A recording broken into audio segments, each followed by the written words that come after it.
Operation सिंदूरमध्ये Pakistani वायुदलाचं मोठं नुकसान झालंय। पाकिस्तानी लढाऊ विमानं, वायुदलाचं कार्गो विमान, अवॅक्स विमान पाडल्याचं देखील उघड झालंय। 6 आणि 7 मेच्या रात्री पाकिस्तानी वायुदलाची 2 विमानं पाडल्याचं देखील उघड झालंय। भारतीय वायुदलाच्या विमानांशी डॉगफाईट करताना ही विमानं पाडल्याचं उघड झालंय। भारतीय सैन्य दलातील विश्वसनीय सूत्रांकडून ही माहिती मिळतेय। तसंच 8 आणि 9 मेच्या रात्री देखील पाकिस्तानची 3 विमानं बेचिराग झाली। भारताच्या माऱ्यात पाकिस्तानची 2 जेफ 17 विमानं उद्ध्वस्त झाली आहेत। पाकिस्तानचं 1 मिराज, 1 अवॅक्स विमान देखील पाडण्यात आलंय। पाकिस्तानचं 1 C-130 ट्रान्सपोर्ट एअरक्राफ्ट देखील बेचिराग झाल्याचं समजतंय। तर पाकिस्तानी वायुसेनेचं किती नुकसान झालंय आपण पाहूया। JF-17 प्रकाराची 2 लढाऊ विमानं जमीनदोस्त करण्यात आली।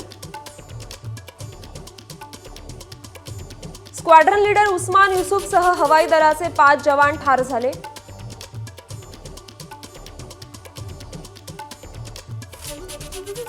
मिराज फायटर जेट पाडण्यात आलं। एक एरिया अवेक्स लढाऊ विमान देखील पाडण्यात आलं। आणखी एक विमान बहुधा C-130 जळतानाचा व्हिडिओ देखील व्हायरल होतोय। एबीपी माझा, उघडा डोळे बघा नीट।